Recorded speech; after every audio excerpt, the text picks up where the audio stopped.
Hello students, मैं Mukesh sir आप सबों के बीच आज से 10वीं का मैथ लेकर आया हूँ और हम लोग रेगुलर 10वीं का मैथ पढ़ेंगे। तो चलिए आज स्टार्ट करते हैं पार्ट 1। तो पार्ट 1 जो है वो है वास्तविक संख्याएं। क्या है? वास्तविक संख्याएं। तो वास्तविक संख्याएं पढ़ने से पहले थोड़ा सा हम लोग बेसिक चीज को जानकारी ले लेंगे। तो थोड़ा सा बेसिक चीज की जानकारी जब हम लेंगे तो सबसे पहले आता है डिजिट, अंक आता है अंक। तो अंक होता क्या है, डिजिट क्या है, नंबर क्या है।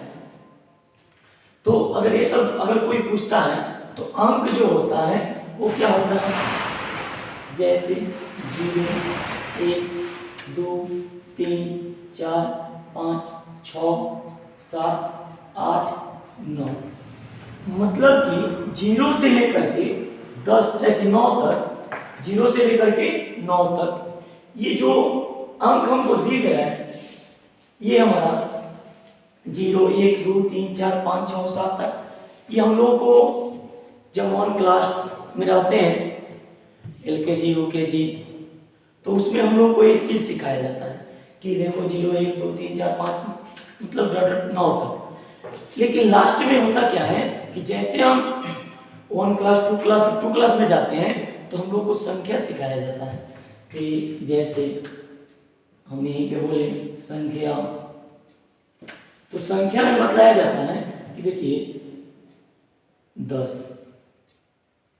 तो 10 जो लिखा जाता है तो ये अंकों के एक समूह बनाया जाता है।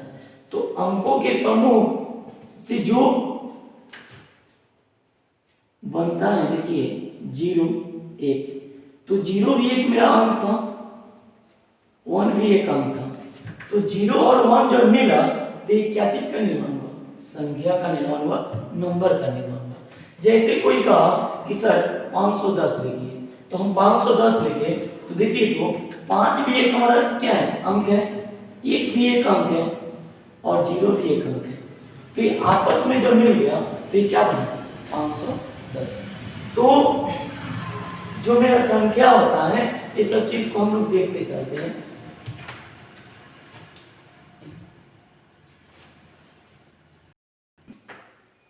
देखिए तो यहां से अगर कोई पूछता है कि मतलब ये संख्या क्या है, क्या पूछ दे बाबू, संख्या क्या है, तो हम क्या कहेंगे कि संख्या लिखते हैं इसको परिभाषा। संख्या एक ऐसी युक्ति है जिसके द्वारा हम किसी वस्तु को मापते, गिनते तथा चिन्हित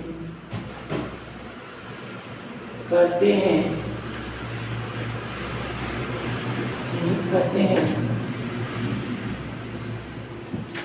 क्या लिखे हैं, संख्या। तो संख्या एक ऐसी युक्ति है जिसके द्वारा हम किसी वस्तु को मापते, गिनते तथा चिन्हित करते हैं। अब ये नहीं कहेंगे कि उसे संख्या कहते हैं, ये हम लोगों को कहना गलत। क्यों? क्योंकि हम यहाँ पर नहीं लिखते हैं कि संख्या एक ऐसी युक्ति है। ठीक है। अब दिमाग में आया कि सर युक्ति होता क्या है, तो युक्ति का मतलब होता है तरीका। युक्ति का मतलब क्या होता है, तरीका। तो इस तरह से अगर कोई पूछता है तो बतला सकते हैं। एग्जाम्पल को ले लें तो एग्जाम्पल में अगर देखें तो देख सकते हैं जैसे हम मार्केट जाते हैं तो जब हम मार्केट जाते हैं तो माँ ने बोलती है कि बेटा 2 kg आटा लेकर आना। तो 2 kg आटा जब माँ बोलती है तो राशन की दुकान पे जाते हैं और जाकर बोलते हैं कि मुझे 2 kg आटा चाहिए। तो यहाँ 2 जो लगा ये क्या हो गया, संख्या हो गया, और केजी क्या हो गया, एक मात्रा के मापा जा रहा है। अब ऐसे हम लोग कहते हैं कि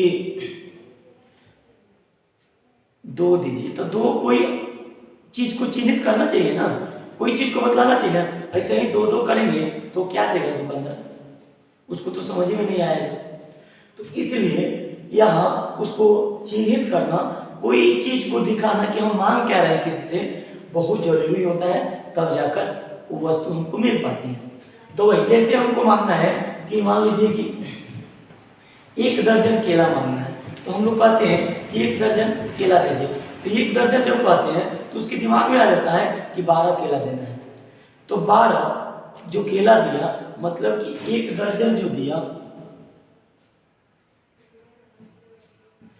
एक यहाँ संख्या हो गया और दर्जन क्या चीज को, केला को बतला रहा है कि केला जो मांगा जा रहा है कितना मांगा जा रहा है, 1 दर्जन मांगा जा रहा है। चलिए आगे बढ़ते हैं। तो इसके बाद आता है मेरा प्राकृत संख्या।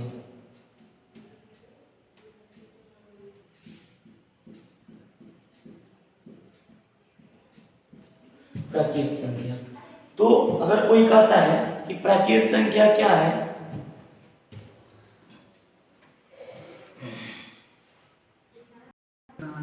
तो अब आ गया प्राकृत संख्या।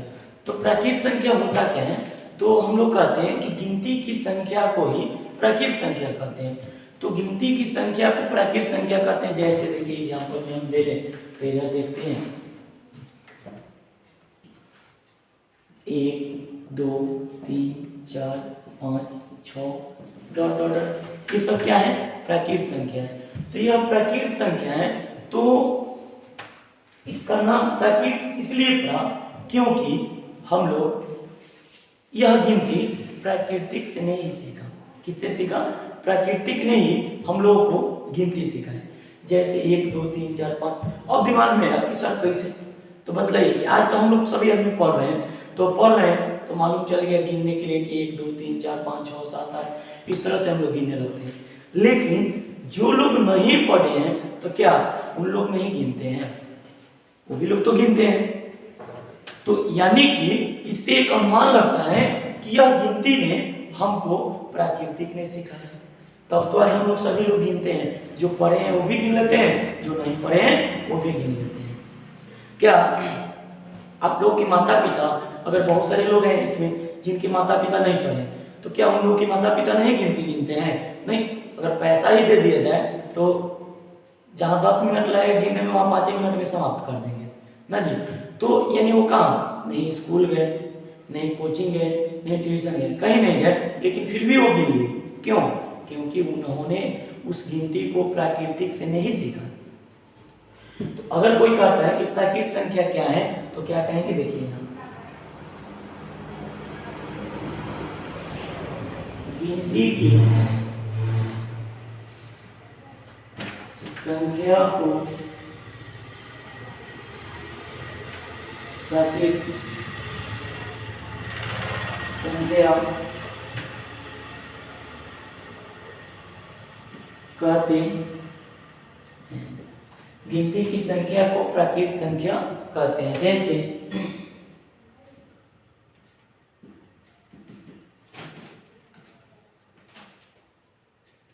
1 2 3 4 5 6 7 डॉट डॉट डॉट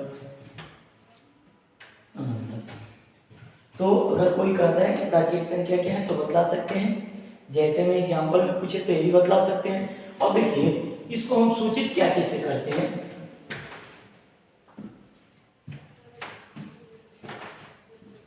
में लिखें तो लिख सकते हैं कि प्राकृत संख्या को n से सूचित, तो क्या लिखें, प्राकृत संख्या को n से सूचित किया जाता है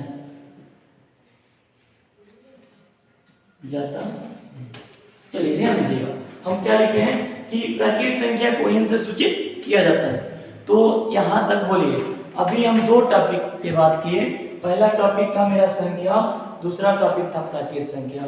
अगर ये दो टॉपिक में दिक्कत है तो बोल सकते हैं। देखिए बाबू, एक एक टॉपिक को एकदम बारीकी से, इत्मीनान से, आराम आराम से पढ़ते चलेंगे और सभी बातों को समझना है। मेरे देखिए एक वीडियो में थ्योरी रहेगा टोटल और एक तरफ हम लोग क्वेश्चन करेंगे, क्योंकि आप लोगों को भी सुविधा होगी समझने में, और थ्योरी लिखते चलेंगे और उसके बाद हम लोग क्वेश्चन करते चलेंगे। ओके, आज की क्लास यहीं तक।